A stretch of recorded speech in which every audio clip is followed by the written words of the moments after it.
All right, so former Free State Economic Development MEC Mxolisi Dukwana has been an outspoken critique of Ace Magashule. He spoke out about Magashule's alleged involvement in the controversial asbestos deal at the state capture inquiry. A few weeks ago, Dukwana told my colleague Michael Appel that Magashule should face the music. He joins me now via Skype. Mr. Dukwana, thank you so much once again for your time here on Nightline. You are one of the whistleblowers of that unlawful asbestos project that cost taxpayers over 200 million rand. There are people that have been arrested. We've spoken before about some business people and the former officials that were arrested, and you've always indicated that there are some senior government officials that also needed to face the music. How are you reacting this evening on the news that Ace Magashule will be appearing in court on Friday? I think the most important thing of today's development is that it's an indication that nobody is above the law.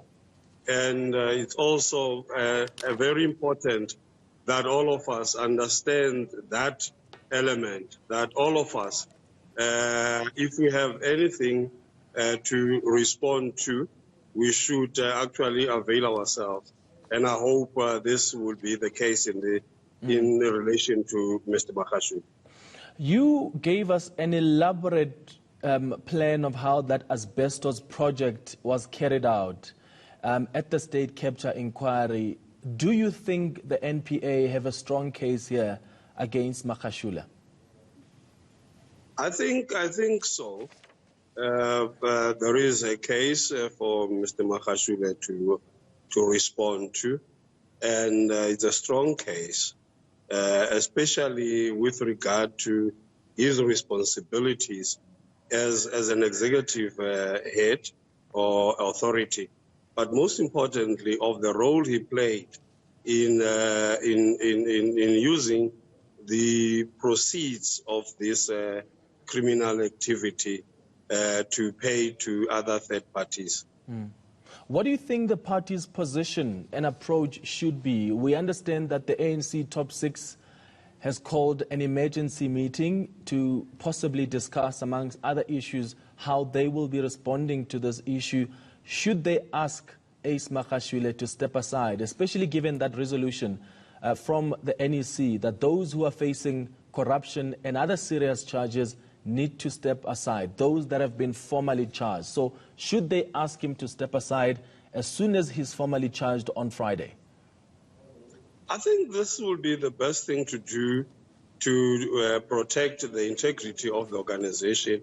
You're talking about senior leaders of the organization. In this case, you're talking about the SG of the movement. You can't have an SG of the movement embroiled in charges like this and still continuing acting as if nothing has happened. So for the sake of the organization, we should also send a message that nobody is above the ANC, and the ANC needs to be protected and not the individual. Well, the ANC has failed to implement the very same resolution that we're speaking about, Mr. Dukwana. Look at what's happening with Mike Mabuyakhulu in KwaZulu-Natal. He's gone back to his position in the top leadership of the ANC in KwaZulu-Natal. Bongani Bongo is another one, still facing serious charges. More than one charge of corruption. In fact, there are two separate matters of corruption that he's facing. And he's still a member of parliament. The ANC came out and announced that members and their leaders facing corruption charges must step aside if they are formally charged. And they said they would come back and explain to the branches and structures of the ANC how that resolution should be implemented. They still haven't done so. So isn't it far-fetching then to expect them to even ask Magashule to step down when they're failing to get their structures to implement the very same resolution in the Western Cape with Bongani Bongo, in KwaZulu-Natal with Mike Mabuyakhulu?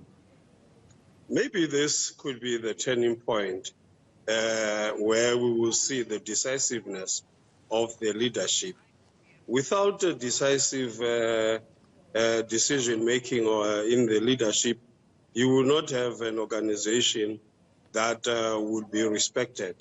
And we believe that this situation that has led to the ANC being seen as inconsistent should actually be addressed. This is an opportunity for the leadership to come to the party and make sure that you change what the perception that is out there. And maybe this could be the litmus test for this leadership. And this is possibly the first part, the first block. There are still other matters at play here when it comes to the proceeds of that asbestos project. I've spoken to the ANC spokesperson Pulemabe on this show after people like businessman Edward Sodi were arrested, and I asked him, because the ANC has received money from Edward Sodi, should they be prepared to pay back that money? Should it be proven that it's the proceeds of crime, the proceeds of that unlawful asbestos project? And he didn't want to commit to that.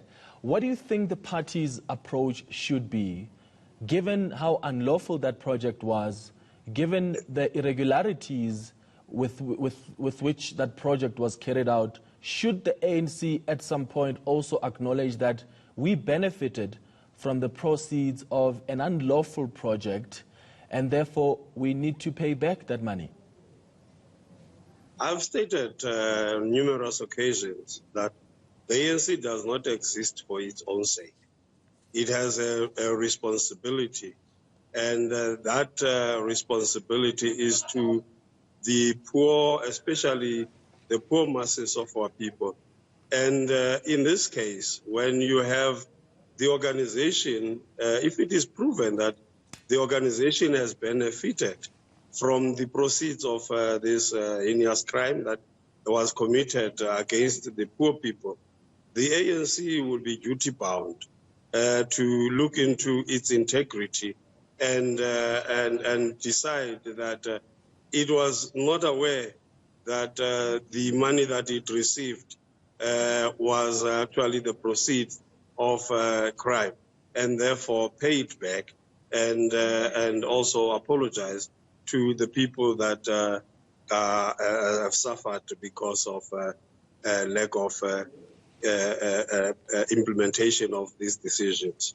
All right. Mxolisi Dukwana, I really appreciate your time on eNCA this evening. He's the former Economic Development MEC in the Free State.